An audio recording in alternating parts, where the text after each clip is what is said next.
Guys, Radhe Radhe. Welcome to my YouTube channel हर घर सिलाई में आपका स्वागत है। और मैं हूँ आपकी अपनी सृष्टि भार्गव और मैं आपके लिए लेकर के आई हूँ आज ब्लाउज़ का मेज़रमेंट कैसे लिया जाता है, क्या क्या प्रोसेसिंग होती है, स्टेप बाय स्टेप मैं सारी चीज़ें आपको इसमें बताने वाली हूँ। तो चलिए चलते हैं। तो गाइस, ब्लाउज़ की जो लेंथ होती है वो अकॉर्डिंग टू कस्टमर रिक्वायर होती है। जैसे कि कस्टमर को क्या चाहिए, कोई लेंथी पहनता है, कोई शॉर्ट पहनता है, कोई नॉर्मल पहनता है, उसके अकॉर्डिंग होता है। और सबसे मेन चीज़ कि ब्लाउज़ की फ्रंट लेंथ बैक लेंथ से हमेशा ½ इंच एक्स्ट्रा ही होती है। तो आप लेना चाहे तो फ्रंट से भी ले सकते हैं और लेना चाहे बैक से भी ले सकते हैं। तो मैं दोनों तरीके से बताने वाली, क्योंकि फ्रंट पीस बैक पीस से ½ इंच बड़ा ही होता है। तो गाइस देखिए, जो हमारा शोल्डर पॉइंट है, सबसे पहले ब्लाउज की लेंथ ली जाती है। जो हमारा शोल्डर पॉइंट है, हमने शोल्डर पॉइंट पे इंच टेप रखना है एंड प्रॉपर तरीके से घुमाते हुए हमने इंच टेप से ब्लाउज की लेंथ लेनी है। तो जैसे कि हमारा अगर हमारी इतनी लेंथ की लेडीज है तो उसका कितना हमारा ब्लाउज जाएगा, नॉर्मल ब्लाउज हमारा नॉर्मल ब्लाउज जाएगा 13। तो आप कस्टमर से पूछ सकते हैं कि 13 लेना है, 14 लेना है या 14.5 लेना है। एंड सबसे मेन बात आपकी ये होती है कि आपका जो ब्लाउज होता है, जैसे हम इन्होंने कहा कि हमारा ब्लाउज 14 रख दीजिए, लेकिन अब मैं आपको एक चीज़ बताती हूँ कि अगर फ्रंट से 14 है तो बैक से आपके ब्लाउज की लेंथ कैसे जाएगी, कहाँ जाएगी। अगर आप बैक से 14 रखते हैं तो देखिए कितना नीचे आ रहा है पीछे की तरफ, क्योंकि फ्रंट का जो एरिया होता है वो राउंड शेप में होता है, जिस वजह से ब्लाउज की लेंथ होती है वो थोड़ी ऊंची हो जाती है।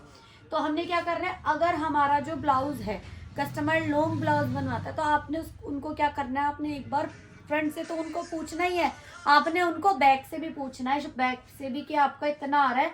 अगर उनको एग्री है कि 14 इतना आ रहा है और इतना चलेगा, इतना लंबा ब्लाउज चलने वाला है, तो आप 14 रख सकते हैं। अदरवाइज वो बोलते हैं नहीं से कम कर दीजिए, तो आपको कम करना है। देन अगर ये 13 बैठता है तो फ्रंट का जो पीस होगा वो ऑटोमेटिक ही आपका 13.5 पौने 14 बन के तैयार होगा।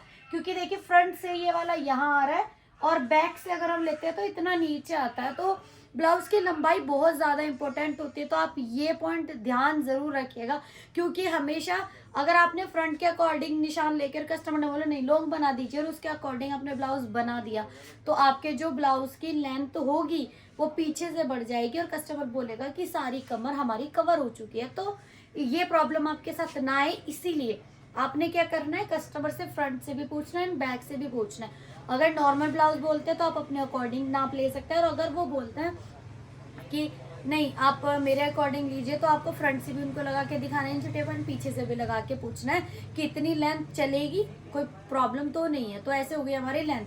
देन अब हम चलेंगे चेस्ट फिटिंग पे। जैसे कि मैंने आपको पहले ही बताया कि चेस्ट में 2 मेजरमेंट होते हैं, एक अपर चेस्ट एंड एक लोअर चेस्ट। लोअर अपर, सबसे पहले हम अपर चेस्ट का मेजरमेंट लेने वाले हैं। अपर चेस्ट का मेजरमेंट हमेशा जो आपकी आर्म होल होता है उसके जस्ट नीचे से लिया जाता है। तो ये आ रहा है हमारा पौने 34 आ रहा है। बिल्कुल प्रॉपर फिटिंग में लेना है। ब्लाउज का जो नाप लेता है प्रॉपर फिटिंग में लेता है। प्रॉपर फिटिंग में हमने लिया 34.5 आ गया। देन आप लोअर चेस्ट का मेजरमेंट लेंगे, इंच टेप आपका वहीं रहना चाहिए, और आपका ये लोअर चेस्ट का मेजरमेंट आ गया 34.5। आप देख सकते हैं 34.5 आपका लोअर चेस्ट का मेजरमेंट आ गया। दोनों मेजरमेंट लेने जरूरी है, क्योंकि बहुत सी बार आपने देखा होगा कि यहाँ के एरिए पे से ब्लाउज लूज हो जाता है, मतलब ब्लाउज की जो फिटिंग होती है कोना सा निकल जाता है। मैंने एक वीडियो में भी दिखाया है उस तरीके की जो प्रॉब्लम होती है वो कैसी दिखती है। तो कोना निकल जाता है, वो कोना ना निकले इस करके आपने जो अपर चेस्ट का मेजरमेंट लेना है, लोअर चेस्ट का मेजरमेंट लेना है। और जो हमारी कमर का मेजरमेंट है वो हम कैसे लेने वाले हैं, कमर का मेजरमेंट जहां भी आपकी लंबाई आई है, ये नहीं कहीं पे भी ले लिया, जो आपकी ब्लाउज की लेंथ है उसी के अकॉर्डिंग हमने, अगर आपकी जो ब्लाउज है 14 इंच की है, 14 यहाँ आ रहा है, तो आपने जो राउंड शेप लेनी है ना, जो राउंड फिटिंग लेनी है वो भी सी के अकॉर्डिंग लेनी है। जैसे कि आपकी यहाँ पे आ गई, ये आ रही है 28.5 और प्रॉपर फिटिंग लेनी है, मतलब इसमें तो टाइट ही लेनी है आपको। ये आ रहा है 28.5 आपकी आ रही है। इसमें ना आपका कोई वो नहीं होता कि आपने लूज या टाइट करना है, बिल्कुल प्रॉपर टाइट ही रहना है। क्योंकि अगर आपकी जो देखिए एक गलती और करता है, अगर आपकी ब्लाउज यहाँ से लूज होगी तो वो ऊपर की ओर जाएगी, मतलब वो ऊपर को चढ़ती है। कभी आपने सुना भी होगा कि मेरा ब्लाउज ऊपर की ओर चढ़ रहा है, तो वो इसलिए होता है क्योंकि आपकी जो ब्लाउज की कमर होती है वो लूज होती है। वो लूज नहीं होनी चाहिए, वो प्रॉपर फिटिंग में होनी चाहिए, ना लूज ना टाइट, कंफर्टेबल होने चाहिए। अगर कस्टमर आपको बोलता भी है कि यहाँ से थोड़ा लूज रख दीजिए, तो आप उनको समझाइए कि कि अगर आपने लूज रखवाया तो उसमें ऊपर चढ़ने की जो प्रॉब्लम है वो हो सकती है। तो ये आपने क्लियर करना है, बाकी फिर कस्टमर की मर्जी है कि उनको कैसे करना है। फिर आ जाते हैं हम गले पे। तो गला कैसे लिया जाता है, सेम हमने शोल्डर पॉइंट पे रखना है। ऐसा नहीं करना है आपने यहाँ से लेना है। अगर आपके गले की जो शोल्डर पट्टी है उसका एंड यहाँ है तो आपने जो गले का नाप लेना है वो भी यहीं से लेना है। अगर आपने लिया यहाँ से और आपने यहाँ के अकॉर्डिंग लिया 6.5 और आपका जो ब्लाउज की शोल्डर पट्टी आ रही है रेडी वो यहाँ आ रही है तो 6.5 एक तो यहाँ आ रहा है अगर यहाँ लगाए, और अगर यहाँ लगाए तो 6.5 यहाँ आ रहा है, तो आधे इंच का फर्क हो गया। ये चीज हमेशा याद रखनी है, हमेशा ध्यान रखनी है कि अगर आपने गले का नाप ले रहे हो तो गले का नाप ये नहीं आपने यहाँ से ले लिया, वो गलत हो जाएगा। आपने वहीं से लेना है जहाँ पे आपकी शोल्डर पट्टी आने वाली है।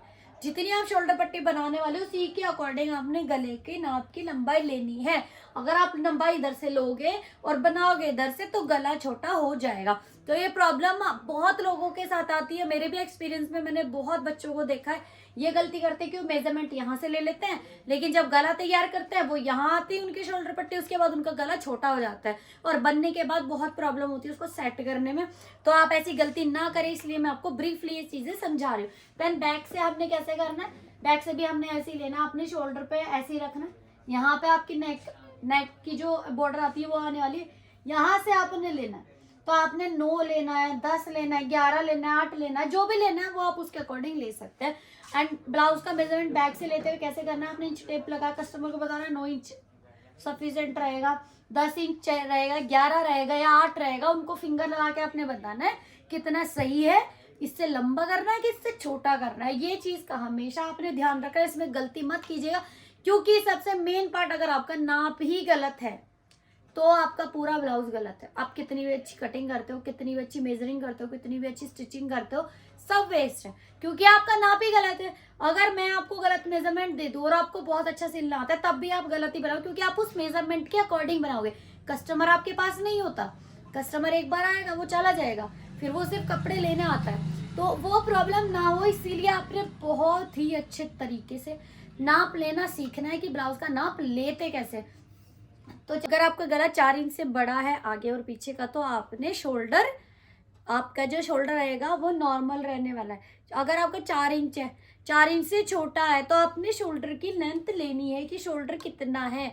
अगर आप शोल्डर नहीं लोगे तो उसके अकॉर्डिंग आपका जो ब्लाउज बनने वाला है वो इतना शॉर्ट बन जाएगा और उसके बाद आपके जो आप मूवमेंट्स करने वाले हो उसमें दिक्कत आने वाली, वो खिंचेगा। तो हमने शोल्डर का नाप लेते कैसे, शोल्डर का नाप आपने यहाँ से ही चिटे पैसे करके लेना, यहाँ आ रहा है 14.5, अगर हम ऐसे करके लेते हैं तो हमारा आ रहा है 14.25, तो गलती हो गया 14.5 और 14.25 में डिफरेंस हो गया। तो आपने प्रॉपर तरीके से इंच टेप को रखना है, उसी के बाद आपने मेजरमेंट लेना है। एंड गाइज मैं आपको एक चीज और बहुत अच्छे से बताना चाहती हूँ कि अगर आपका शोल्डर वाला जो इशू होता है, अगर आपने शोल्डर में गलतियां की तो डेफिनेटली मैं आपको बता रही हूँ कि आपका जो ब्लाउज का बैक पार्ट है वो आपको खींचेगा ही खींचेगा। तो अगर ऐसी गलती नहीं करना है तो अपने शोल्डर को इस तरीके से रखना है। देन उसके बाद आ जाता है आर्म होल। तो आर्म होल का मेजरमेंट, और एक चीज और मैं आपको बताना चाहती हूँ कि आपका जो आर्म होल होता है उसका मेजरमेंट आपने सेम चीजें, सभी चीजें आपकी गले से रिलेट करती है, घूम फिर के आपने गले पे टिकना है। जैसा गला उसी के अकॉर्डिंग शोल्डर, उसी के अकॉर्डिंग आर्म होल, उसी के अकॉर्डिंग स्लीव्स की लेंथ, सारी चीजें आपने गले के अकॉर्डिंग करनी है। ध्यान रखना, मैं फिर से रिपीट कर रही हूँ कि अकॉर्डिंग टू नेक ही आपका शोल्डर डिपेंड करता है, आपका आर्म होल डिपेंड करता है, आपकी जो स्लीव की लेंथ है वो डिपेंड करती है। पूरा प्रोसेसिंग आपके शोल्डर पे।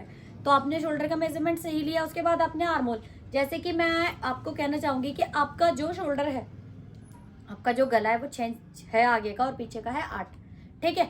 इसमें आपका क्या जाएगा, आपका जो शोल्डर जाएगा वो आपका ब्लाउज की जो नेक शोल्डर आने वाला है वो यहाँ आने वाला है, और जो आपकी रेडी टू ब्लाउज की आने वाली है वो यहाँ आने वाली है, ठीक है। तो आपने क्या करना है, जैसे ये हो गया आपका 2.5 इंच, अगर ये आपका 2.5 इंच है, 6 इंच और 8 इंच के गले में ये 2.5 है, तो आपका पहनोगे तो ब्लाउज यही आने वाला है। जैसे कि अब ये मान लीजिए कि ये हो गया, ठीक है, ये आपका नेक हो गया। इसका क्या करना है, ये तैयार हो गया ब्लाउज आपका, ऐसे ब्लाउज आपका, ये ब्लाउज रेडी हो गया। तो अब इसमें क्या करना है, जब आपका ब्लाउज रेडी हो गया तो आपने क्या करना है, आपका ब्लाउज तैयार है, तो अगर आपने बाजू यहाँ से ली है, बाजू का नाप आपने लिया यहाँ से, यहाँ आ रहा है 9 जा रहा है आपका यहाँ, देखिए यहाँ से आपने ली है लेंथ ब्लाउज की और 9 जा रहा है यहाँ, सपोज दैट, और आपका ब्लाउज तैयार होके आ रहा है यहाँ, और तो आपकी बाजू आपने जोड़ दी, इस लेंथ की बाजू आपने यहाँ जोड़ दी, तो आपका 9 इंच कहाँ आ गया, 9 इंच आ गया यहाँ। पूरे 1 इंच का फर्क पड़ता है। तो आपने क्या करना है, अगर आपका गला बड़ा है दोनों ही, तो आपने जहां पे आपके जो शोल्डर का इधर स्लीव्स के साइड से जो एंड होने वाला है रेडी होके, आपने वहीं से ब्लाउज की स्लीव्स की लंबाई लेनी है। अगर आपने ये मिस्टेक कर दिया, आपने नाप यहाँ से ले लिया और बाजू तैयार कर दी यहाँ के नाप से, तो क्या होगा, आपकी जो बाजू होगी, आपने फिटिंग तो यहाँ के नाप से ली है, 9 यहाँ आ रहा है, बाजू की फिटिंग यहाँ आ रही है, ठीक है, और आपकी जो ब्लाउज की शोल्डर आ रही है वो यहाँ आ रही है, तो ये जो बाजू है ये ऊपर चढ़ेगी, या तो ये ऊपर चढ़ेगी तो बाजू टाइट होगी, फिर आपको अनकंफर्टेबल होगा, और अगर बाजू ऊपर नहीं चढ़ेगी तो आपको शोल्डर नीचे की साइड गिरेगा, तो ये दोनों प्रॉब्लम आती जाती है। तो इस चीज़ का हमेशा ध्यान रखना है कि अकॉर्डिंग टू नेक आपका क्या शोल्डर है, और अगर आपका नेक इस तरीके का है तो आपकी स्लीव्स कहाँ आएगी, आपके जो शोल्डर का जो पॉइंट आने वाला है स्लीव्स के साइड वाला वो कहाँ आने वाला है, तो वहीं से आपको स्लीव्स का नाप लेना है। ये गलती नहीं करनी है, ये बहुत प्रॉब्लम वाली चीज हो जाती है, प्रॉब्लम आनी ही आनी है। तो आपने ध्यान रखना है कि अकॉर्डिंग टू नेक ही शोल्डर जाएगा, उसी के अकॉर्डिंग स्लीव्स जाएगी, स्लीव्स की लेंथ ली जाएगी। तो आपने ध्यान रखना है गाइज। अगर आपको किसी भी चीज़ पे बहुत ही डिटेलिंग वीडियो चाहिए, कि आपको शोल्डर वाला पार्ट की वीडियो चाहिए, आपको नेक की वीडियो चाहिए, या आपने अकॉर्डिंग टू नेक किस नेक के अकॉर्डिंग कौन सा शोल्डर जाएगा, अगर उसकी भी वीडियो चाहिए तो आप मुझे कमेंट बॉक्स में कमेंट कर सकते हैं। एंड गाइज हमारा एक फेसबुक पेज है लट्टू गोपाल फैशन अब के नाम से, तो आप जाइए उसको फॉलो कीजिए, क्योंकि हमारा शोरूम है, उस पर जो भी चीज़ें मिलती है, सूट साड़ी लहंगे गाउन वगैरह जो भी चीज़ें मिलती हैं, उन सभी की हम जो वीडियोज़ होती हैं वो उसी पेज पर डालते हैं। अगर आप किसी भी चीज़ को लेने में इंटरेस्टेड है तो आप हमारा पेज फॉलो कर सकते हैं, ताकि आपको हमारे शॉप पे मिलने वाली सभी चीज़ों की डिटेल्स मिल सके। एंड गाइस जिसको जो इंस्टाग्राम चलते हैं वो इंस्टाग्राम पे भी फॉलो कर सकते हैं। एंड गाइस हमारे जो यूट्यूब चैनल उसको सब्सक्राइब करना, लाइक करना, शेयर करना, बेल आइकन का बटन दबाना मत भूलिए।